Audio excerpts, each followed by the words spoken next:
अभी आप सुन रहे हैं सुमन मलंगिया एंटरटेनमेंट को। डीजे सुमन मलंगिया।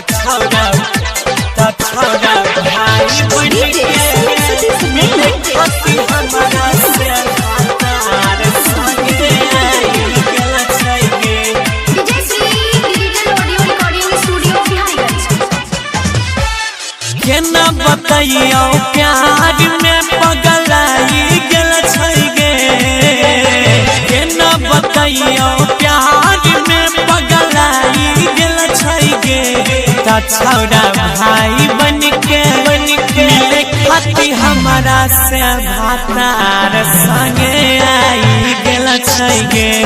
ता छौड़ा भाई बन के मिले खाती हमारा ससुरारी देखे आई गेल छै गे।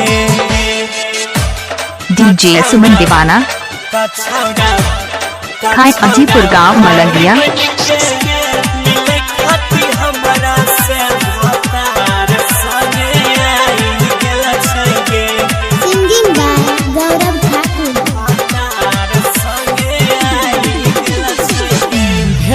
हमारा खुशी लेकिन लागे छै गे डर गे। भूल जैते बोल जो कोई पूछते कते छै घर गे, पूछते कते छै गई भौजी। भेलै हमारा खुशी लेकिन लागे बहुते डर गे।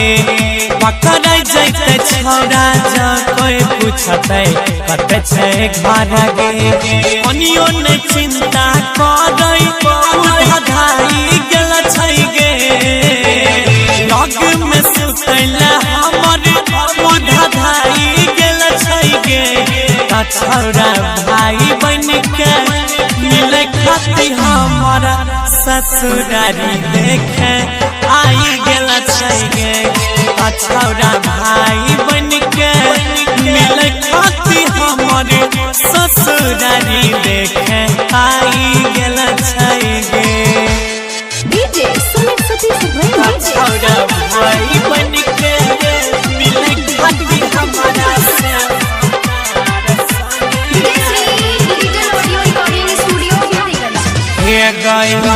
कहै में भैया हमारा लागे बड़ी लाजा।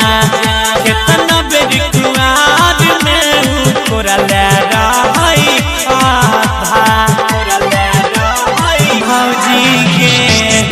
कहै में भैया हमारा लागे बड़ी लाजा। कितना बेर कुआर में तोरा ले रही गौरव पवन देखे अखुताई गेल छै गे। अजय पवन देखे अखुताई गेल छै गे। ताको धिया भाई बन के मिले खाती हमारा से ससुरारी हमारा आई गेल छै गे। ता छौड़ा लूटे खाती जवानी के माजा ससुरारी फेरो आई गेल छै गे। जो कोई जनतै लागे माथा पगलाई गेल छै गे। ताको धिया भाई बन के मिले खाती हमारा से ससुरारी हमारा आई गेल छै गे। ता गोपाल मिले खाती हमारे ससुरारी देखे देव के संग में। डीजे सुमन मलंगिया मधुबनी। डीजे सुमन मोबाइल नंबर 8882452308 है।